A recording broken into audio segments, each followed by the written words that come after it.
Hi, I'm Chantel Cohen, and today's topic is, do your parents approve of your partner?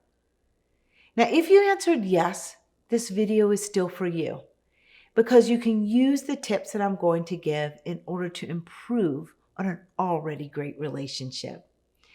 But if it's no, guys, I want you to think about a few things. This is hard. When family doesn't like your partner, this is a tough one.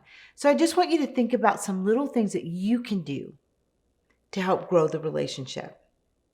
So define what successful improvement would look like. Does that mean that, hey, we're going to be able to sit at the dinner table and not get in an argument? Or does that mean we're just going to spend more time together? Does that mean that time will include some activity? Just define what it's going to look like. It doesn't have to be the end all be all, but you have to know what you're looking for if you want to improve the relationship. They don't like your partner, more than likely being chummy with them and them calling each other. It's not going to be a kumbaya fest. But what you want to do is to be able to have those people not just tolerate each other, but at least plant the seeds of growth. So, what does success look like in terms of improvement? And then ask yourself, is it realistic? Is it realistic? And that's really, really important. So if success is, I'm going to see that my family and my partner are going to have an opportunity to engage with one another 4 times a year, and you and your partner live in Alaska, and your parents live in Texas, and funds are limited, it might be kind of difficult to make that happen. So I just want you to think about what's realistic. So it could be Zoom calls instead. Thirdly, how can you help facilitate the improvements? And so if you want to facilitate it, then think about what your part in it could be, because believe it or not, you could get in the middle and then both parties are mad at you. Or, I can't believe that you set this up, or you didn't talk to me about this. And that goes on to the fourth one is, are both parties willing to work at the relationship? So you got to have a partner who says, okay, I get this. This is important. We're going to be together. And so I need to work on this relationship. And you want to talk to your parents and ask them, hey, what are you willing to do for me? I know that you guys aren't going to be, braiding each other's hair and talking and telling each other your most intimate secrets.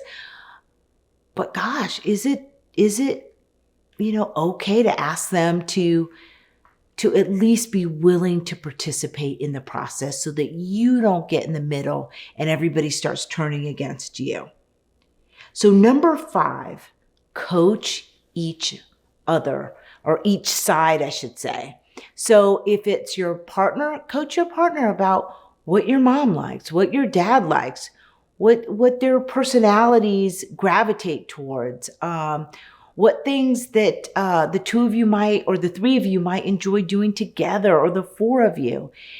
Think about that. And so you can coach each one. Well, you know that mom really enjoys cooking classes.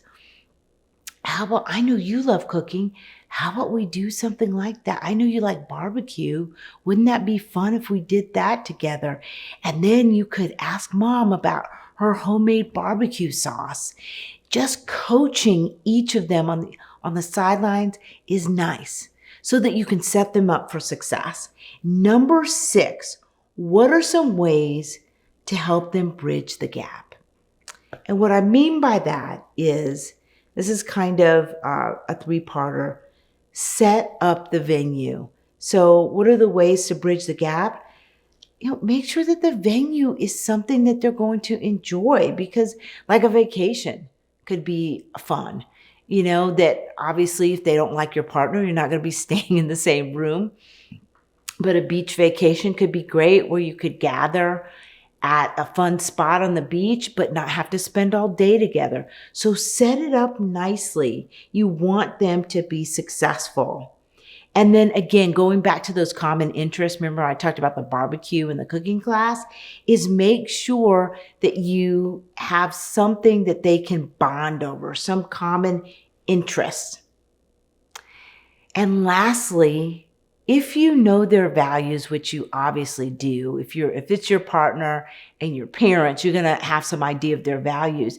And if it's around something like church or mosque or synagogue, then set that up so that they can have something that values, so they can see that they've got this in common. That's not just a hobby, but is something that informs the way that you behave.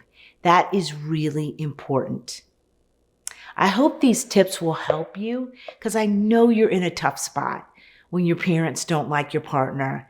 And so this will help you improve the relationship. And if it was a yes, this is going to help improve it even more. I'm Chantel Cohen, and I help you become one again.